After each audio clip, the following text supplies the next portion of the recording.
ప్రకటన గ్రంథము 2వ అధ్యాయము 13వ వచనాన్ని ధ్యానించబోతున్నాం.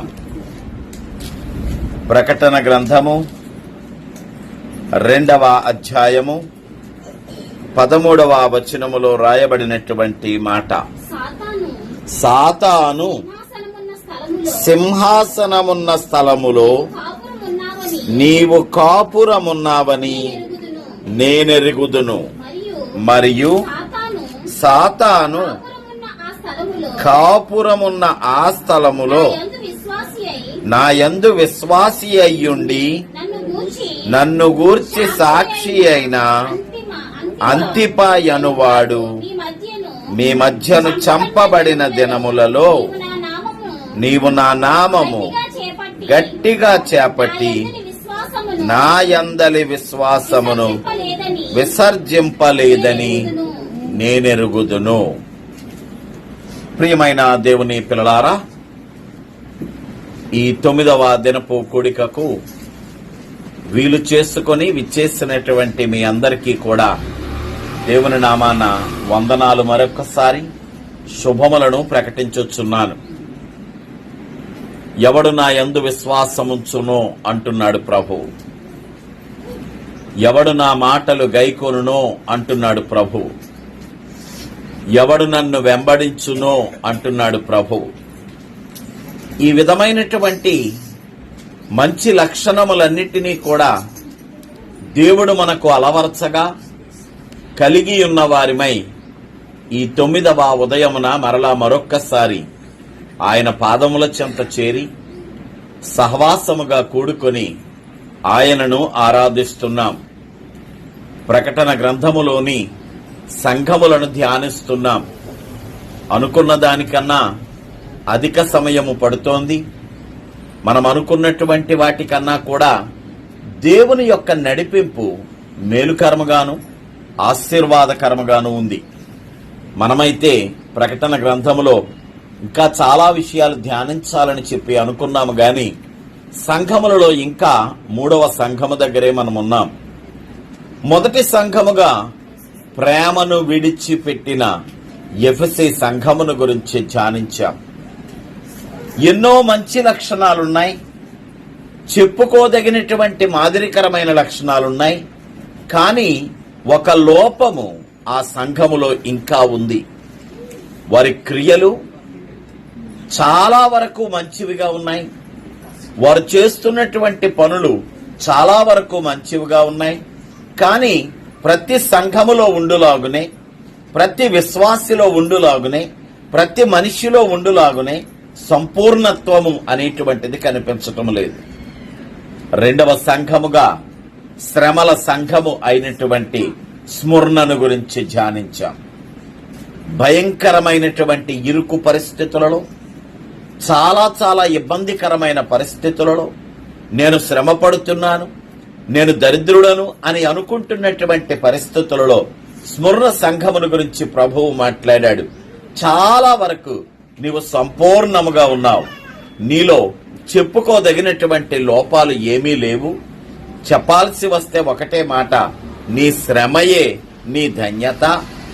నీవు దరిద్రుడవు కాదు, ధనవంతుడవు అని చెప్పి స్ముర్ణ సంఘముతో మాట్లాడారు. ఈ దినము 3వ సంఘములోనికి ప్రవేశిస్తున్నాం. దేవుడు మనకిచ్చినటువంటి ఈ జ్ఞానము, దేవుడు నా నోరు నింపి పలికిస్తున్నటువంటి ఈ మాటలలో పెర్గము అనబడేటువంటి ఈ సంఘమును గురించి మాట్లాడుతున్నాం. పెర్గము అనబడేటువంటి సంఘము పెర్గము అనబడే పట్టణములో కట్టబడినటువంటిది. పెర్గము అనే మాటకు కోట అని అర్థము. ఈ సంఘము ఒక కోట వంటి సంఘము. అసలు ఈ పట్టణమే ఒక కోట వంటి పట్టణం. ఎందుకయ్యా అంటే ఒక పర్వతము శిఖరమున కట్టబడినటువంటి పట్టణం ఇది. హిమాచల్ ప్రదేశ్ లాంటి చోట్లకి మన వాళ్ళు వెళుతూ ఉంటారు. అక్కడ చూసినట్లయితే గనక ఇక్కడలాగే 7 అంతస్తులు 8 అంతస్తుల బిల్డింగులు కూడా కొండల పైన కట్టబడి మన కళ్ళకు కనబడుతూ ఉంటాయి. ఆఖరికి విశాఖపట్నంలో కూడా కొన్ని కొండల మీద ఈ విధమైనటువంటి ఆవాసాలు ఏర్పాటు చేయబడ్డాయి. కాబట్టి ఈ పెర్గము అనబడేటువంటి పట్టణము ఒక పర్వతము మీద కట్టబడినటువంటి పర్వతము. అదే సమయములో ఇది భయంకరమైనటువంటి విగ్రహారాధన కలిగినటువంటి పట్టణము. గ్రీకులో చెప్పబడినటువంటి అనేక మంది దేవతలు ఎవరైతే ఉన్నారో ఆ దేవతలందరినీ కూడా ఇక్కడ ఆరాధిస్తూ ఉండేటువంటి వారు. అలాంటి పట్టణములో దేవుని యొక్క వాక్యము ప్రకటించబడింది. దేవునికి స్తోత్రం చెప్పండి. ఎండిన భూములను లేక బేళ్లను పంట భూములుగా మార్చేటువంటి వాడు ప్రభువు. బాధాతప్త హృదయాలతో ఆనందగానములు చేయించేవాడు ప్రభువు. దుఃఖకరమైనటువంటి నీ జీవితములో సంతోష గానాలు పాడించేటువంటి వాడు నీ ప్రభువు. పౌలు గారు చెబుతున్నట్లుగా ఇరికింపబడినను ఉపాయము లేనటువంటి వారిగా విడిచిపెట్టేవాడు కాదు మన ప్రభువు. భయంకరమైనటువంటి అన్య దేవతలు ఉన్నటువంటి ఆ పట్టణములో ఒక అద్భుతమైన సంఘము కట్టబడింది. అక్కడ కూడా విశ్వాసులు ప్రబలారు. దేవుని పిల్లలారా, ఒక ఆత్మీయమైనటువంటి మర్మం ఏంటయ్యా అంటే, ఎక్కడైతే వ్యతిరేకత ఎక్కువగా ఉంటుందో అక్కడే దేవుని సువార్త కూడా విస్తారముగా ప్రబలుతుంది. ఇంకొక మాట కూడా ఉంది, ఎక్కడైతే దేవుని సువార్త విస్తారముగా ప్రబలుతుందో అక్కడే పాపము కూడా పొంచి ఉంటుంది. అదే మాటను పౌలు గారు చెబుతూ అంటారు, కృప విస్తరించిన చోటే పాపము పొంచి ఉంటుంది. పాపమున్నటువంటి చోటే దేవుని యొక్క కృప విస్తరిస్తుంది. ఎందుకో తెలుసా? వాక్యము చెబుతున్నటువంటి మాట, పాపులను రక్షించుటకు యేసుక్రీస్తు ఈ లోకమునకు వచ్చెను అనే మాట సత్యము. ఎక్కడైతే పాపులు ఎక్కువగా ఉంటారో, ఎక్కడైతే లోక సంబంధీకులు ఎక్కువగా ఉంటారో, ఎక్కడైతే దుఃఖపరిచేటువంటి పరిస్థితులుంటాయో, ఎక్కడైతే నష్టపరిచేటువంటి పరిస్థితులుంటాయో అలాంటి చోట క్రీస్తు తన కృపను కొనసాగిస్తున్నట్లుగా మనము చూస్తున్నాం. ఎక్కడైతే దేవునికి వ్యతిరేకులైనటువంటి వారు ఎక్కువగా ఉంటారో అక్కడే దేవుడు తన జ్ఞానమును అనేక మందికి నేర్పించినట్లుగా మనము చూస్తూ ఉంటాం. ఈ పట్టణస్థులు వారి మధ్యన ఉన్నటువంటి సంఘమును బట్టి చాలా బాధపడుతూ ఉండేవారు. ఇదేంటిది, మా మధ్యన ఈ క్రైస్తవ సంఘమేంటి, క్రీస్తును అనుసరించినటువంటి మనుష్యులేంటి, వీరిని ఏదో ఒక విధముగా మనము ఇబ్బంది పెట్టాలి అని చెప్పి అనుకుంటూ ఉండేవారు. నేను ఒక విషయాన్ని మొన్నటి నుంచి మీతో చెబుతున్నాను, మనము ఇప్పుడు ఎదుర్కొంటున్న పరిస్థితులు అవే. ఇంకో మాట చెప్పనా, మనము అప్పుడు ఎదుర్కొన్న పరిస్థితులు అవే, ఇప్పుడు ఎదుర్కొంటున్న పరిస్థితులు అవే, రేపు కూడా ఎదుర్కోబోతున్న పరిస్థితులు అవే. చీకటి వెలుగును గ్రహించదు. చీకటికి వెలుగంటే ఇష్టముండదు. మరణానికి జీవమంటే ఇష్టముండదు. చెడ్డవాడికి మంచివాడంటే ఇష్టముండదు. లోకమునకు యేసయ్య అంటే ఇష్టముండదు. ఈ మాట నువ్వు కాదనలేనటువంటి సత్యం, నువ్వు ఒప్పుకోక తీరనటువంటిది. అలాంటప్పుడు ఎందుకయ్యా క్రీస్తుని అంగీకరించడం? బతికే 60 సంవత్సరాలు 70 సంవత్సరాలు బిందాస్గా బతికేసి హ్యాపీగా మరణాన్ని ముగించేస్తే పోయే, చచ్చాక ఉండేదేంటో పోయేదేంటో ఎవడికి తెలుసు అని అంటూ ఉంటాడు మనిషి. కానీ దేవుని బిడ్డ చనిపోయిన తరువాత నిత్య రాజ్యం ఉంది, మరిచిపోకు. చనిపోయిన తరువాత దేవుని దగ్గర నివసించవలసిన అవసరత ఉంది, మరిచిపోకు. చనిపోయిన తరువాత దేవుని పరిపాలనలో ఉండవలసిన అవసరత ఉంది, మరిచిపోకు. అందరూ చెప్పేటువంటి ఆ పరలోకముంది, మరిచిపోకు.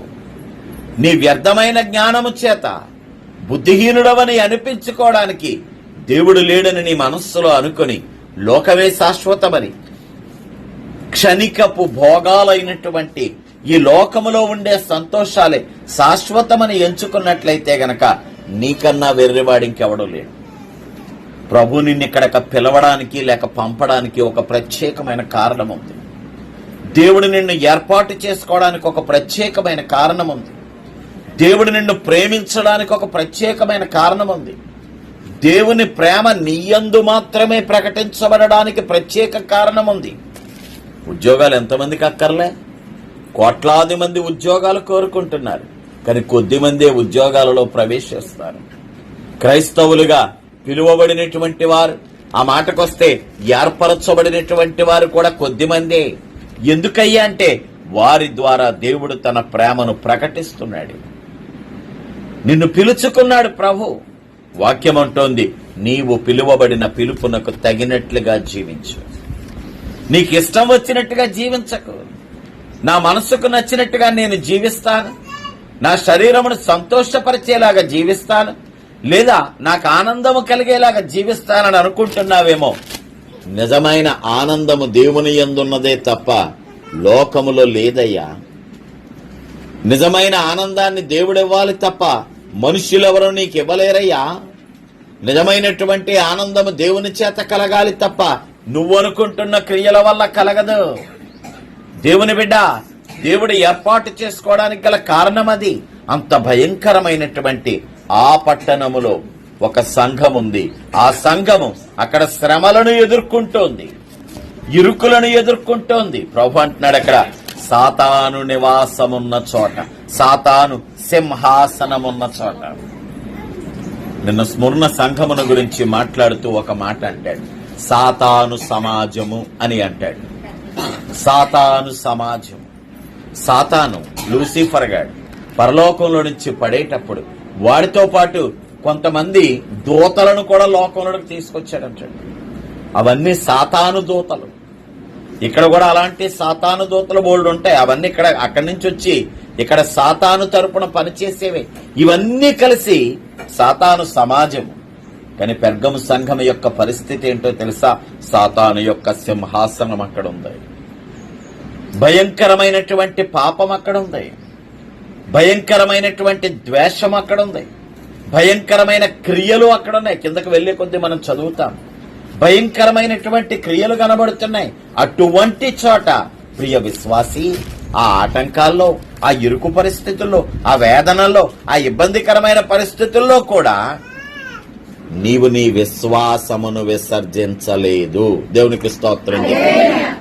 ఈరోజు మనం మాట్లాడుకుంటున్న అంశము విశ్వాసమును విసర్జించకు. పెర్గము సంఘము విశ్వాసమును విసర్జించలేదు. వారి మధ్య అనేకమైనటువంటి భయంకర పరిస్థితులు జరుగుతున్నాయి. అంతిప అంట వాడి పేరు, అంతిప. అతగాడు ఏం చేస్తాడో తెలుసా? దేవుని కొరకు తన ప్రాణాన్ని అప్పగించాడు, సువార్త కొరకు తన ప్రాణాన్ని త్యాగము చేశాడు.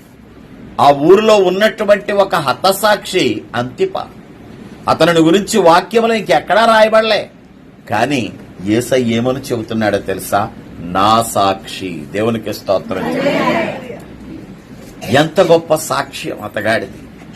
యేసయ్య అంటున్నాడు, అతగాడు నా సాక్షి, నా కొరకు జీవించినవాడు, నాకు ఇష్టమైన వాడు, నా కార్యములు చేసినవాడు. దేవుని బిడ్డ, దేవుడు నీకు కూడా కొన్ని బాధ్యతలు అప్పగించాడు. ఎప్పుడూ చెప్పే విధంగా ఒక కుటుంబాన్ని అప్పగించాడు. అప్పుడప్పుడు చెప్పే విధంగా సువార్త భారాన్ని అప్పగించాడు. ఎప్పుడూ చెప్పుకుంటున్న విధముగా వెలుగుమయుడవై జీవించమని అప్పగించాడు. ఎప్పుడూ చెప్పుకుంటున్న విధముగా ఇతరుల జీవితములకు సారము కలిగించులాగున ఉప్పులాగా జీవించమని చెబుతున్నాడు.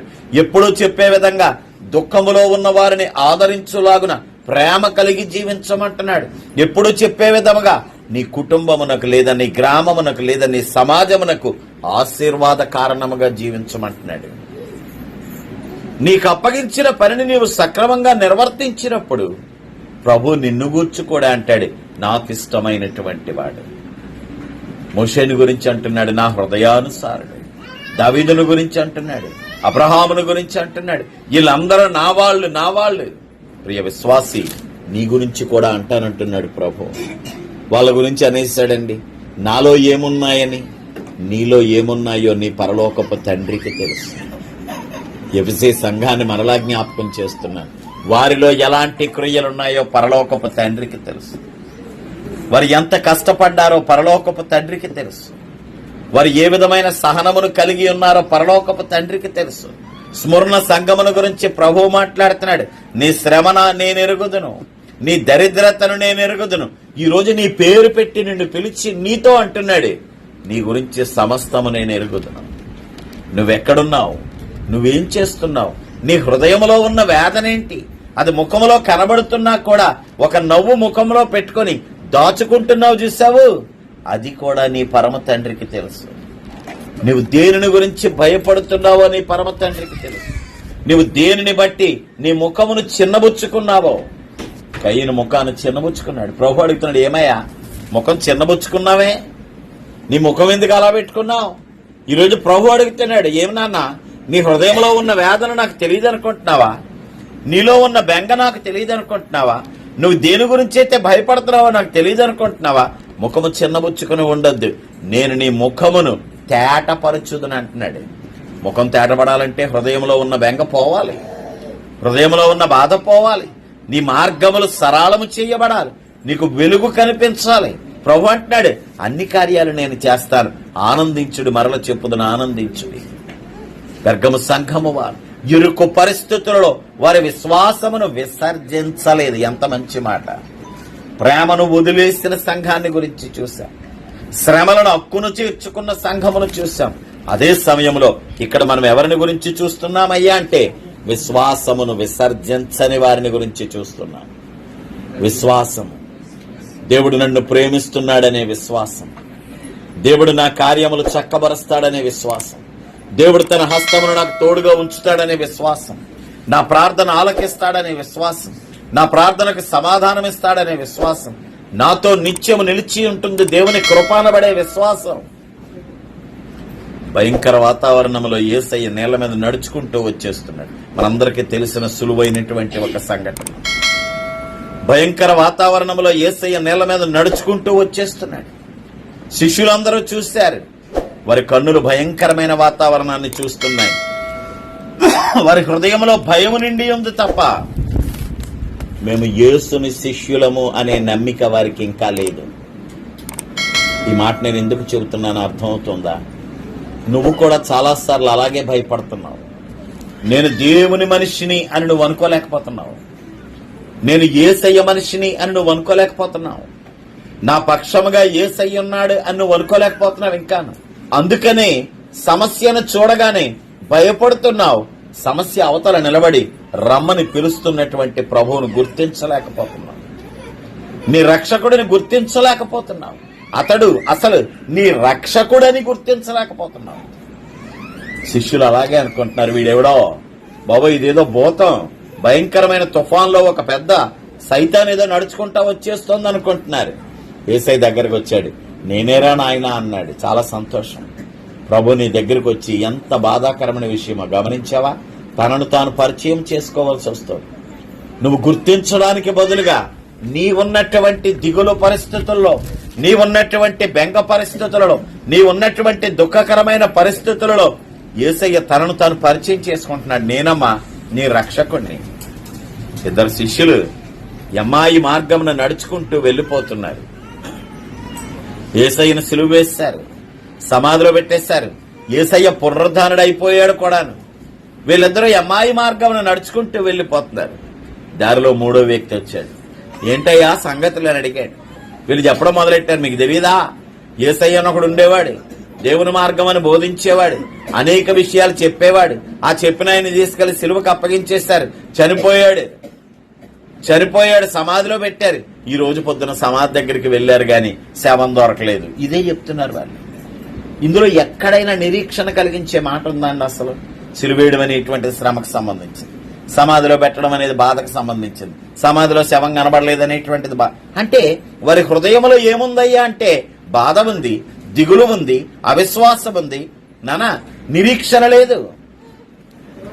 నీకు వెలుగు కనబడకపోవడానికి కారణమేంటో తెలుసా?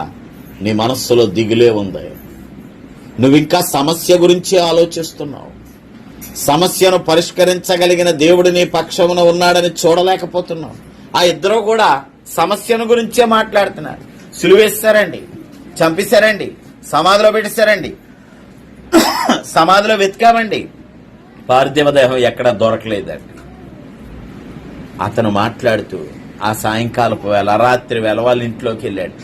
రొట్టె విరిచినప్పుడు, దేవునికి స్తోత్రం చేయాలి, రొట్టె విరిచినప్పుడు యేసయ్యను వాళ్ళు గుర్తుపట్టగలిగారు. దేవుని బిడ్డ, నీ పక్కనే నిలబడిన నీ యేసయ్యను, నీ చేయి పట్టుకొని నడిపిస్తున్న నీ యేసయ్యను, నీ కార్యములన్నీ చక్కబరుస్తున్న యేసయ్యను, నీకు మార్గములు చూపిస్తున్న యేసయ్యను, నీకు జ్ఞానము కలిగిస్తున్న యేసయ్యను నువ్వెందుకు చూడలేకపోతున్నావో తెలుసా? లోకంలో మాట అంటారు, మనిషి దేన్ని వెతుకుతున్నాడో దాన్నే చూడగలుగుతాడంట. ఎన్ని వస్తువులున్నా, ఇంతకుముందు ఒకసారి చెప్పారు, నువ్వు సూది వెతుకుతూ ఉంటే సూదే నీ కళ్ళకు కనబడుతుంది. మిగిలినవేవి కూడా బుర్ర రిజిస్టర్ చేసుకోదు. నువ్వు మనస్సులో ఫిక్స్ ఏం చేసుకున్నావంటే సూది సూది సూది. నీ మనస్సులో నువ్వేం ఫిక్స్ చేసుకున్నావో తెలుసా? శ్రమ శ్రమ శ్రమ. నీ మనస్సులో నువ్వేం ఫిక్స్ చేసుకున్నావో తెలుసా? అవమానం అవమానం అవమానం. నీ మనస్సులో నీవు దిగులు దిగులు దిగులు, బాధ, వేదన. యేసు అనే మాట ఎక్కడుంది? యేసయ్య ఉన్నాడు అని చెప్పగలుగుతున్నావా? సాతానుతో ధైర్యముగా యేసయ్య ఉన్నాడు అని చెప్పగలుగుతున్నావా? సమస్యతో ధైర్యముగా యేసయ్య ఉన్నాడు అని చెప్పగలుగుతున్నావా? రోగముతో ధైర్యముగా యేసయ్య ఉన్నాడని చెప్పగలుగుతున్నావా? నిన్ను భయపెడుతున్న నీ హృదయంతో యేసయ్య ఉన్నాడు, కంగారేమి లేదని చెప్పగలుగుతున్నావా? నువ్వు యేసయ్య మీదే ఆధారపడి బ్రతుకుతున్నావా, లేక సమస్యలు నిన్ను కదిలించేస్తున్నాయా? భయాలు నిన్ను కదిలించేస్తున్నాయా? అయ్యా, శిష్యులకి యేసయ్య కనబడతలేదు, రొట్టె విరిచేంత వరకు కనబడలేదు. నావలో ఉన్న శిష్యులకు కూడా యేసయ్య కనబడతలేదు. దగ్గరకు వచ్చి నేను రా బాబు యేసయ్యనని చెప్పుకునేంత వరకు కనబడతలేదు. యేసయ్య కనిపించాడు. ఇప్పుడు పేతురు అంటున్నాడు, ప్రభువా నేను నీళ్ళ మీద నడవలేనా? నువ్వు నడుస్తున్నావు కదా, నేను నడవలేనా? నువ్వు కూడా నడవగలవు. అలాగని చెప్పి నీళ్ళ మీద నడుస్తానని ఛాలెంజ్లు చేయకు. నీళ్ళ మీద నడవడం అని కాదు, సమస్యల మీద నీవు నడవగలవు. ఇరుకు పరిస్థితులలో నీవు నడవగలవు. శ్రమల కాలమును దాటి నీవు నడవగలవు. వేదనలను దాటి నీవు సంతోషించగలవు. ఈ శ్రమ ఏ శ్రమో తెలుసా? ఈ లోకములో జీవించడం అనేటువంటి ఈ శ్రమను దాటి ఆనందకరమైన చోటికి నీవు నడిచిపోగలవు. ఆ నిరీక్షణ నీకుంది. దేవునికి స్తోత్రం. దేవుడు నీకు ఆ నిరీక్షణ ఇస్తున్నాడు. శ్రమల కాలము కొంతకాలము గడిచిన తరువాత ఆనందకరమైన లోకము నీ కోసం ఎదురు చూస్తుంది. ఆనందాన్ని ఇచ్చేటువంటి ప్రభువు, సమాధానమునిచ్చేటువంటి ప్రభువు, సమస్త కార్యములను చక్కబెట్టే ప్రభు అంటున్నాడు, రా నడిచి వచ్చే ఏం పర్లేదు, నడిచి వచ్చే ఏం పర్లేదు. పేతురుతో కూడా ప్రభు అంటున్నాడు, నువ్వు విశ్వసిస్తే నడవగలవు, నువ్వు నమ్మితే నడవగలవు. ఈరోజు నీతో కూడా చెబుతున్నాడు, ఇరుకొచ్చిందని ఆగిపోతున్నావా? గేటేస్తారని ఆగిపోతున్నావా? బండుందేమో అడ్డంగా అని భయపడుతున్నావా? నిన్ను ఆటంకపరుస్తారేమో అని చెప్పి అనుకుంటున్నావా? మార్గమును తెరిచేవాడు ప్రభువే. నిన్ను ఘనపరచువాడు, నీ ద్వారా తన మహిమను ప్రచురపరచువాడు, నిన్ను దేవుని కొరకు ఒక సాక్షిగా మార్చువాడు, మరి ముఖ్యముగా నిన్ను తలగా చేయువాడు. దేవునికి స్తోత్రం చెప్పాడు. నిన్ను తోకగా విడిచిపెట్టడు. నువ్వు అనుకుంటున్నావు నాకేముందయ్యా, నాకన్నా ముందర చాలా మంది ఉన్నారు, వాళ్ళందరూ గొప్పెదిపోతారు, ఆ తర్వాత కదా నేను. కాదు, ఎక్కడో ఆఖరిలో ఉన్నటువంటి నిన్ను పిలుచుకుంటాడు ప్రభు. వలలు కుట్టుకుంటున్న పేతురును పిలిచిన ప్రభు, పన్ను గట్టించుకుంటున్న మత్తీయను పిలుచుకున్నటువంటి ప్రభు.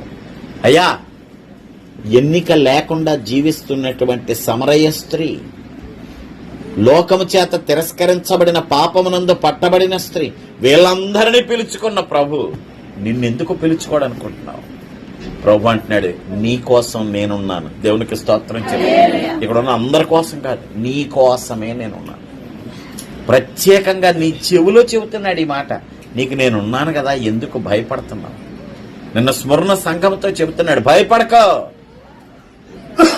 హాగరు ప్రార్థన ఆలకించాను, దావీదు ప్రార్థన ఆలకించాను, ఆఖరికి హేబేలు రక్తపు విజ్ఞాపన ఆలకించాను, ఇశ్రాయేలీయుల మొర్ర ఆలకించాను, ఏలియా ప్రార్థన ఆలకించాను.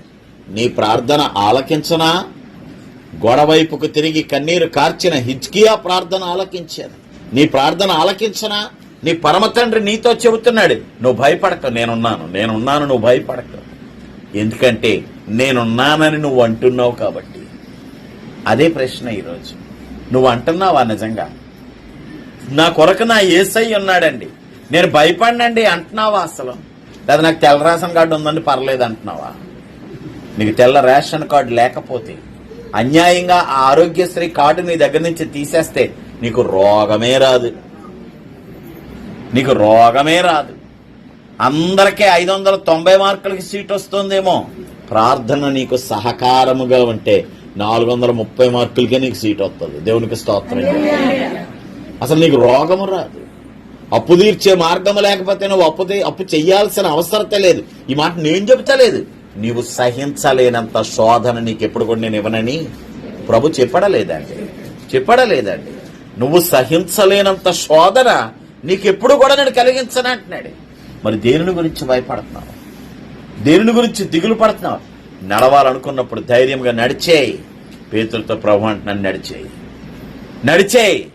ఇప్పటి వరకు పేతురు ఎవరిని చూశారంటే వస్తున్న దెయ్యాన్ని చూశాడు. దెయ్యం కాస్త యేసయ్యగా మారడాన్ని చూశాడు. నెల మీద నడుస్తున్నాడని చెప్పి చూశాడు. ఇప్పుడు అంటున్నాడు నేను కూడా నడుస్తా. కానీ కిందకు దిగిన తరువాత అతి ముఖ్యమైన మాట, ఈరోజు మాట, విశ్వాసమును విసర్జించాడు.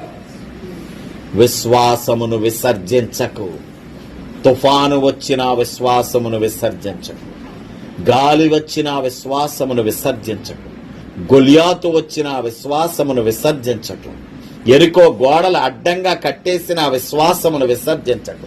చెరసాల గడియలు బంధించబడిన విశ్వాసమును విసర్జించకు. నీ ప్రభువు సజీవుడు. ప్రతి సమస్య నుండి నిన్ను బయటకు తీసుకురాగలడు. పెర్గము సంఘము నమ్మినది అదే. అంతిప ఆ ఊరిలో ఉన్న అనేక మందిని మార్చాడట. అంతిప గురించి అసలు వాక్యంలో పెద్దగా రాయబడలే. కానీ అంతిప దేవునికి ఇష్టమైన ఒక హతసాక్షి. ఎందుకంటే ఏం పర్వాలేదు, నా దేవుని కొరకు నేను బ్రతుకుతా. కానీ విశ్వాసమును విసర్జించేస్తే నువ్వు పేతురువైనా, నువ్వు దేవునికి ఇష్టడైన యోహానువైనా, నువ్వు యోబువైనా, నువ్వు దావీదువైనా కూడా నీ అంతిమ స్థితి దుఃఖకరమే, భయంకరమే. విశ్వాసమును విసర్జించక. పేతురు అప్పటిదాకా యేసయ్యతో నడిచేశాడు, యేసయ్యను చూసేశాడు. ఇప్పుడు అకస్మాత్తుగా అతగాడి కళ్ళు అటు ఇటు తిరిగాయి. కెరటాలు కనబడుతున్నాయి, గాలి కనబడుతుంది, తుఫాను కనబడుతుంది. పాదాలు ఏమవుతున్నాయి? మునిగిపోవడం మొదలైంది. నువ్వెందుకు పడిపోతున్నావో గమనించుకున్నావా? ఇంటికి వెళ్ళి ప్రార్థన చేయి. ప్రభువా, ఈ మధ్య ఎందుకో మా ఇంట్లో సమస్యలు ఎక్కువయ్యాయి. ఈ మధ్య ఎందుకో మా ఇంట్లో దుఃఖం ఎక్కువైంది. ఈ మధ్య మొన్నటిదాకా కూడా ఎంతగానో ఇష్టపడినటువంటి నా కుటుంబ సభ్యులు ఈ మధ్య యేసయ్య అంటే ఇష్టపడతా లేదు. ప్రార్థనను ప్రోత్సహించినటువంటి వారు ఈ మధ్య అసలు ప్రార్థన చేసుకోనివ్వట్లేదు. నువ్వు అడిగి చూడు. కారణాలు చాలా సుస్పష్టం. దేవుడు నీతో మాట్లాడి నీకు చెప్తాడు, ఇదిగో ఇది కారణం. నువ్వు అటు ఇటు చూడటం మొదలెట్టావు. అనగా ఈరోజు మాట, నువ్వు విశ్వాసమును విసర్జించావు. విశ్వాసము చేత అనేక కార్యములు చేసుకున్న సమూహము నీ చుట్టూ ఉండగా విశ్వాసమును విసర్జించావా? విశ్వాసమును వదిలేసి నడుస్తున్నావా? నీవు విశ్వసించలేకపోతున్నావా? దేవుని బిడ్డలారా జాగ్రత్త. ప్రభువు ఈ రోజు అంటున్నాడు, నీ విశ్వాసమును విసర్జించకు. పెర్గము సంఘము హతసాక్షి ఒకడు ఉన్న, ఇరుకులలో ఉన్న, ఇబ్బందులలో ఉన్న, సమస్యలు వచ్చిన వారి విశ్వాసమునైతే గనక విసర్జించలేదు.